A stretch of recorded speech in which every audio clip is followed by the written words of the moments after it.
जय मसीह सभी को। और आप लोग कैसे हैं? आशा करती हूँ आप लोग स्वस्थ और चंगाई के साथ होंगे।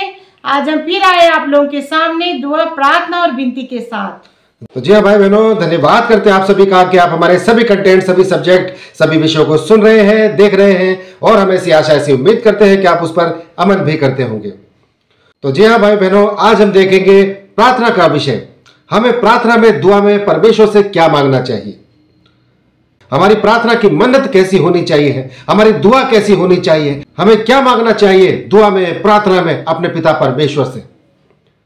तो यह आज का विषय है। आज हम आपको बताएंगे पवित्र पाक बाइबल के द्वारा कि हमारी प्रार्थना में हमारी मन्नत कैसी होनी चाहिए। तो जी हाँ भाई बहनों, आज हम देखेंगे कि हमें प्रार्थना और दुआ में परमेश्वर से क्या मांगना चाहिए और हमारी दुआ किस तरह की होनी चाहिए। यह आज हम देखेंगे पाक पवित्र बाइबल के वचनों के द्वारा। जी हाँ भाई बहनों, क्योंकि कभी कभी क्या होता है कि हम नासमझी कर देते हैं। अधिकतर लोग क्या करते हैं, दुआ करते हैं, प्रार्थना करते हैं तो ऐसी ऐसी चीजों को मांग बैठते हैं जो उन्हीं के लिए परेशानी का सबब बन जाता है। तो भाई बहनों, इसमें मैच्योरिटी की बहुत जरूरत है। आपको वचन में आगे बढ़ना है, छोटा बन के नहीं रहना, आपको आगे बढ़ना है, उन्नति करनी है। जिस तरह से इंसान अपनी बिजनेस में, अपने रोजगार में, फील्ड में आगे बढ़ता जाता है, उन्नति और तरक्की करता जाता है, उसी तरह से हमारा आत्मिक जीवन है। हमें इस आत्मिक जीवन में अपनी उन्नति करनी है, अपने आप को आगे बढ़ाना है। यही परमेश्वर को भाता है। ऐसा किरदार, ऐसा कैरेक्टर होना चाहिए हमारा कि परमेश्वर को भाए और दुनिया देखे तो हैरान हो और कहे कि इसके अंदर वाकई में कोई खास बात है। आपको फॉलो करने लग जाएंगे लोग। तो आइए भाई बहनों, बढ़ते हैं पवित्र पाक बाइबल के पवित्र पाक वचनों की तरफ। हम देखेंगे हमारी प्रार्थना, हमारी मन्नत कैसी होनी चाहिए। तो जी हाँ भाई बहनों, हम देखेंगे मत्ती 6:8 में, इसीलिए तुम उनके समान ना बनो, क्योंकि तुम्हारा पिता तुम्हारे मांगने से पहले ही जानता है कि तुम्हारी क्या क्या आवश्यकताएं हैं। आमीन। तो जी हाँ भाई बहनों, आज हम देखेंगे हमें प्रार्थना में क्या मांगना है अपने पिता से। हम जो मांगना चाहते हैं उससे पहले ही हमारा पिता हमारे मांगने से पहले ही जानता है कि हमें किस चीज की आवश्यकता है, हमें क्या चाहिए। वो हमारे लिए अच्छा सोचता, अच्छा देना चाहता है। और हम क्या करते हैं, जो दिल करे वही मांगना शुरू कर देते हैं। हमें नहीं पता उसमें हमारा नुकसान है कि हमारा फायदा है, हमें कुछ नहीं पता रहता है। लेकिन हमारे पिता को पता होता है, हमारे पिता को पता होता है कि हमें क्या चाहिए। आप अपने मर्जी से जो मर्जी मांगते हैं अपने पिता से, लेकिन आपके पिता को पता है कि आपको क्या चाहिए, वही आपको देगा। जो आपके लिए अच्छा हो, भला हो, आपके लिए वही आपको देगा। इसीलिए हमारी आवश्यकता जो होती है उससे ज्यादा कहीं बढ़कर हमारा परमेश्वर हमें देता है। आप उसके लिए डरिए मत, भयभीत मत होइए कि जो आप मांगते हैं वही आपको चाहिए। ऐसा नहीं है भाई बहनों। जो आपके लिए अच्छा है, जो आपके जीवन में फायदा है, वही परमेश्वर देता है। इसीलिए आप घबराइए मत, जो आपको चाहिए वो आपको मिलेगा। तो उसके लिए आपको दुआ करनी है, प्रार्थना करनी है और अपने पिता से मांगना है कि प्रभु, जो तेरी इच्छा है वो मेरे जीवन में पूरी हो। जो तू मुझे देना चाहता है वो तू मुझे दे, जिसमें मेरी भलाई हो, मेरे लिए अच्छा हो, तो वो चीज परमेश्वर आपको देगा। तो जी हाँ भाई बहनों, हम देखेंगे दूसरे शक्तिशाली वचन को। हम देखेंगे पहला राजा 3:10-12 तक। इस बात से प्रभु प्रसन्न हुआ कि सुलेमान ने ऐसा वरदान मांगा है। तब परमेश्वर ने उससे कहा, इसीलिए कि तूने ये वरदान मांगा है और ना तो दीर्घायु और ना तो धन और ना अपने शत्रुओं का नाश मांगा है, परंतु समझने के विवेक का वरदान मांगा है। इसीलिए सुन, मैं तेरे वचन के अनुसार करता हूँ, तुझे बुद्धि और विवेक से भरा मन देता हूँ। आमीन। तो जी हाँ भाई बहनों, यहाँ पवित्र पाक वचन हमें बता रहा है पहला राजा 3:10-12 तक।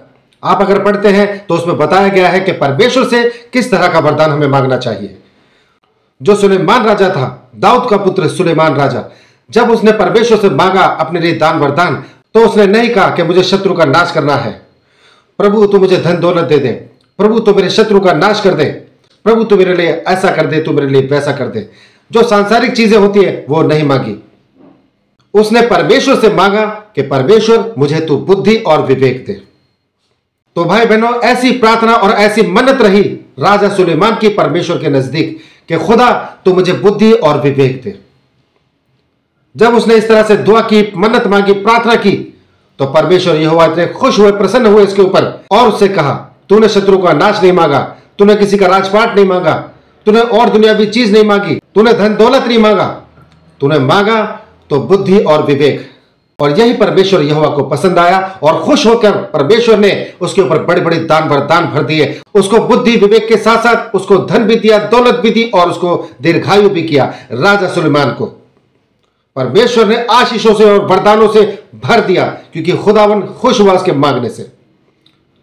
तो हमारी मन्नतें, हमारी प्रार्थनाएं इस तरह से होनी चाहिए कि खुदावन तू मुझे बुद्धि दे, तू मुझे विवेक दे, क्योंकि आपके पास में अगर बुद्धि है, विवेक है, तो आप हर एक कंडीशन पर विजय हासिल कर सकते हैं। क्योंकि बुद्धि, विवेक, दृढ़ता, ये तीनों चीजें परमेश्वर को बहुत पसंद आती है।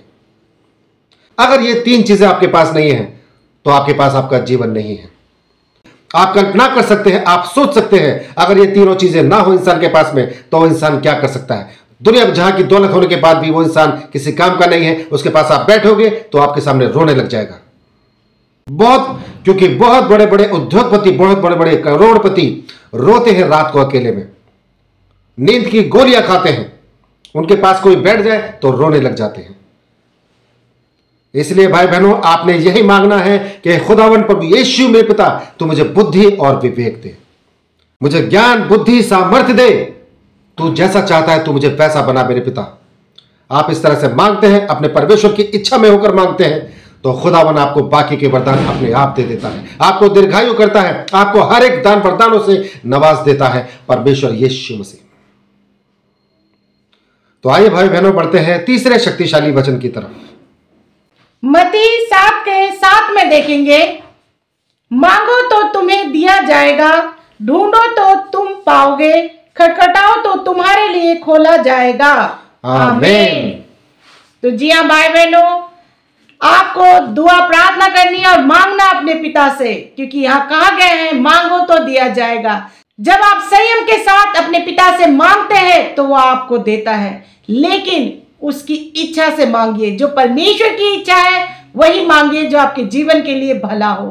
तो मांगिए आप, जैसे कहा गया है, मांगो तो दिया जाएगा, खटखटाओ तो खोला जाएगा। तो आपको सब कुछ देने वाला पिता है। आप मांगो, उसको अपने पिता समझ के मांगो, क्योंकि परमेश्वर आपको प्यार करता है, आपको अपना बेटा बेटी समझता है। इसीलिए आप मांगो, जो कुछ भी आप मांगोगे वो आपको देगा। आप उसके बेटा बेटी हो, आपको उसी ने बनाया है। आपको अपने पिता से मांगना है, जैसे कहा गया है मांगो तो आपको मांगना है। और आपको सब कुछ देने के लिए आशीष, ब्लेसिंग और चंगाई सब कुछ देना चाहता है आपका पिता। आपको मांगना है और आपको वो देगा। जी हाँ भाई बहनों, आपको मांगना है, जैसे कहा है मांगो तो मिलेगा, ढूंढोगे तो पाओगे, खटखटाओगे तो खोला जाएगा। आपको मांगना है, हाथों को फैलाकर मांगिए अपने पिता परमेश्वर से, और बुद्धि के साथ मांगिए, संयम के साथ मांगिए, दृढ़ता के साथ मांगिए, ताकि जो आपको परमेश्वर देना चाहे वो आपके भविष्य के लिए, आपके फ्यूचर के लिए और आपके वंशजों के लिए भला और बेहतर हो। जब आप दुआ करते हैं, प्रार्थना करते हैं, बाइबलों को पढ़ते हैं, दुआ प्रार्थना वृत्ति में आगे बढ़ते जाते हैं, तो परमेश्वर आपको मांगने की सलाहियत देता है, आपको अकल और बुद्धि देता है कि आपको क्या मांगना है और किस तरीके से मांगना है। इसीलिए लिखा है मांगो तो मिलेगा, ढूंढोगे तो पाओगे, खटखटाओगे तो खोला जाएगा। आप दुआ करते रहिए, प्रार्थना करते रहिए, निरंतर आपके अंदर मैच्योरिटी आती जाएगी और आपको मांगने का तरीका भी आएगा। विश्वास के साथ अपने पिता परमेश्वर यहोवा से मांगिए, यीशु मसीह आपको देने के लिए तैयार है। तो भाई बहनों, धन्यवाद करते हैं आपने यहां तक इस कंटेंट को, सब्जेक्ट को सुना, देखा। हम ऐसी आशा, ऐसी उम्मीद करते हैं आप इस सब्जेक्ट को अपने सगे संबंधियों तक, रिश्तेदारों तक और जान पहचान के लोगों तक जरूर शेयर कीजिए, ताकि वो लोग भी जाने परमेश्वर के बड़े बड़े दान वरदान और आशीष और ब्लेसिंग्स के बारे में। तो भाई बहनों, धन्यवाद करते हैं इस कंटेंट में, सब्जेक्ट में बस इतना ही। कल फिर हाजिर होंगे नए सब्जेक्ट, नए विषय के साथ। तब तक के लिए आप सभी भाई बहनों को हमारा जय मसीह।